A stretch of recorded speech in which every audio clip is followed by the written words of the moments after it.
Bismillahirrahmanirrahim. Alhamdulillah wassalatu wassalamu ala rasulillah. Brothers and sisters and friends, Assalamu alaikum wa rahmatullahi wa barakatuhu. Today's episode, we are talking about the Qur'anic argument for God's existence.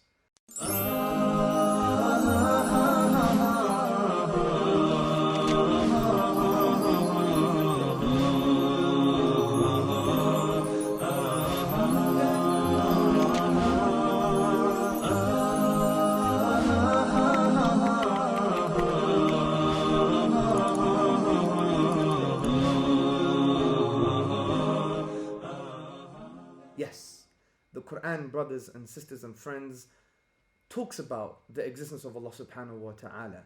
But its primary focus is to worship Allah subhanahu wa ta'ala. That's the fundamental question for humanity. That's the question posed by the prophets when they went to the qawm, the people. They said, Allah is the one that deserves worship. Essentially, the question that should be in humanity's mind is not does God exist, but what God do you worship? Who is your deity? Who is your Lord? And we understand this when we were talking about in previous episodes about the argument from fitrah, the argument from our nature, our internal disposition. Because we know Allah subhanahu wa ta'ala created something within us to acknowledge Him, to love Him, to obey Him, and to worship Him essentially. And this is very important because we don't want this whole exercise to be an exercise of just trying to prove God's existence, because that's not the raison d'etre of the Qur'an. That's not the reason for the existence of the Qur'an. The reason for the existence for the word of Allah subhanahu wa ta'ala is to announce to humanity who they should worship. Not that He just exists. Because if you remember when we talked about this in previous episodes, when Allah subhanahu wa ta'ala says to the polytheists, the Arabs, if you ask them who created the heavens and the earth, they say, it is Allah. And this is very important because it shows and it exposes a psychological reality of human beings. And we justified this previously concerning the sociology of religion, the psychology of religion, anthropology, and many other things. And we talked about axiomatic beliefs, meaning it's a self-evident truth. So the question is, not does God exist, but who you should worship. However, in this context, brothers and sisters and friends, the Qur'an does pose the most powerful argument for God's existence. In actual fact, it is my favorite argument. And the reason it's my favorite argument, because I've used this to some of the leading atheist activists, philosophers, and academics in the world. And they haven't broken down the premises, the structure of the argument. Obviously, because it's from the Qur'an, it's from Allah subhanahu wa ta'ala. Before I announce what this argument is, I'd like to give you some statements from assistant professor Rosalind Gwynn, and she basically summarizes the kind of intellectual power of the Quran. She says, the very fact that so much of the Quran is in the form of arguments shows to what extent human beings are perceived as needing reasons for their actions. And she continues, reasoning and argumentation are so integral to the content of the Quran and so inseparable from its structure that they, in many ways, shape the very consciousness of Qur'anic scholars.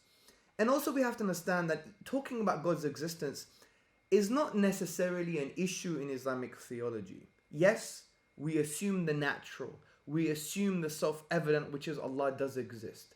But generally speaking, if there is an aberration of the human mind and the human soul, we need to address that aberration. And this is why Ibn Taymiyyah, the 14th century theologian, he said the following words. He said, the Salaf, meaning the pious predecessors and the followers, knew that both revelational and rational proofs were true and that they entailed one another. Whoever gave rational and certain proofs the complete inquiry due them knew that they agreed with what the messengers informed them about. So from this perspective, brothers and sisters and friends, we understand that even from a classical perspective, we have a sound intellect. It's going to agree with the naql, with the text itself. So let's go now to the Qur'anic argument for God's existence. Allah subhanahu wa ta'ala says in Qur'an chapter 52, verses 35 to 36. Or were they created by nothing? Or were they the creators of themselves? Or did they create the heavens and the earth? Rather, they have no firm belief. Rather, they are not certain. Now, the reason these two verses are so phenomenal, brothers and sisters and friends, is because they provide the logical explanations, the possible logical explanations to explain not only the existence, the formation, the creation, the emergence of the human being, but of everything that exists. And Allah subhanahu wa ta'ala gives us 4 logical possibilities to explain the beginning of anything. Number 1, that thing was created or brought into being via nothing. Number 2, it was self-caused or self-created. Number 3, it was created by something else created. And number 4, it was created by something uncreated. And this applies to everything that begins to exist, brothers and sisters and friends. Because the Arabic language here, when Allah subhanahu wa ta'ala says, khuliqu, khuliqu basically means that they were created, made, and formed. And as Ibn Taymiyyah said, it also refers to things that are muhdath. They came into being. They once were in a state of non-being. They didn't exist, and then they came into being. So these verses, and therefore the 4 logical explanations, possible explanations, can only be applied to things that begin to exist. So let me just repeat what the 4 logical explanations are. Number 1, it was created or brought into being via nothing or from nothing. Number 2, self-created, it created itself. Number 3, it was ultimately created by something else that was created. Or number 4, it was ultimately created by something uncreated. And this is very important, brothers and sisters and friends, to understand, because now we are able to apply these 4 logical possibilities to explain things that begin to exist, not only on the human condition, on the human reality, but even on the cosmos itself, the entire universe. Now, we don't really have to discuss the kind of scientific, philosophical, mathematical evidence to prove that the universe began. We don't live in the 1940s anymore, okay?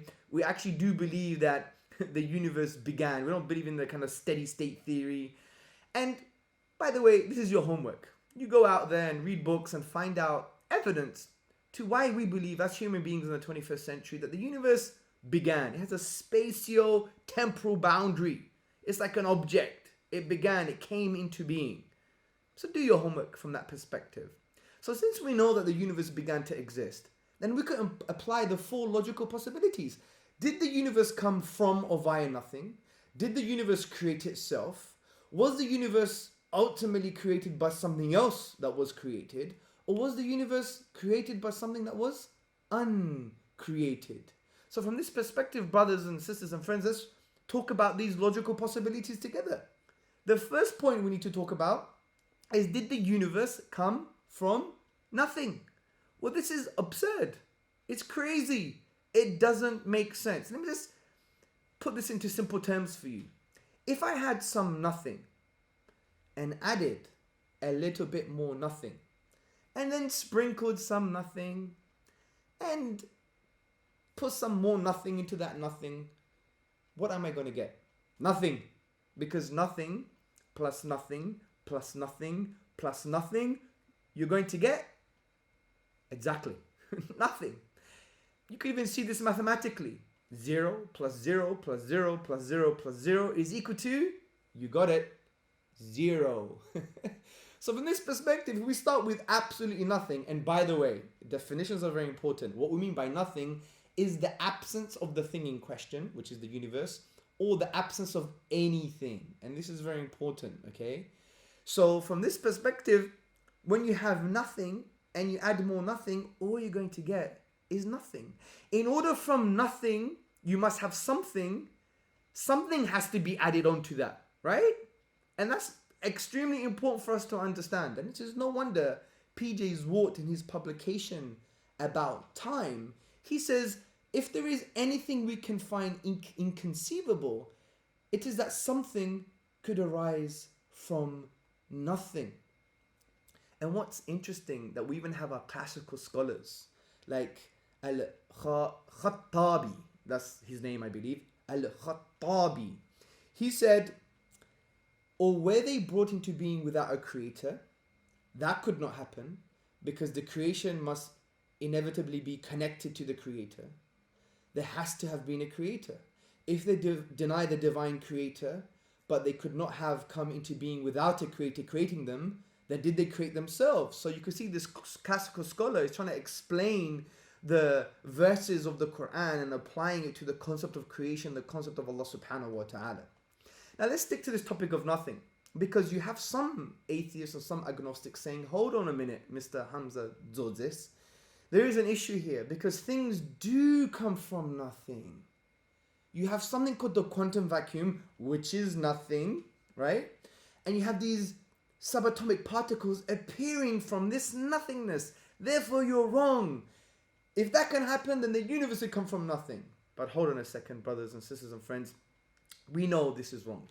And the reason we know this is wrong is because the quantum vacuum is not nothing. It is actually something. Now you may think, or you may be thinking, what is the quantum vacuum? Well, just imagine you had a big cosmic hoover and it sucked away all of the particles in the universe. What remains is something called the quantum vacuum. But that's not nothing, because the quantum vacuum, even if you study a basic elementary book on physics, is actually something. It's a sea of fluctuating energy. It is a rich structure. It obeys the laws of the universe. And this is why Christopher Wray, in his book Time, Space and Philosophy, he says the following. He says, hence, even in a true vacuum, matter fields may appear briefly, even if the matter fields involved in the vacuum state are rather peculiar and certainly not observable in the sense that real particles are. It is a mistake to think of any physical vacuum as some absolutely empty void. So it's very important to note that the way to deal with this contention is, well, my fellow human being, actually you may be mistaken. The quantum vacuum is not nothing. And if you do see particles appearing from this quantum vacuum, it doesn't mean that something comes from nothing, because the quantum vacuum is actually something.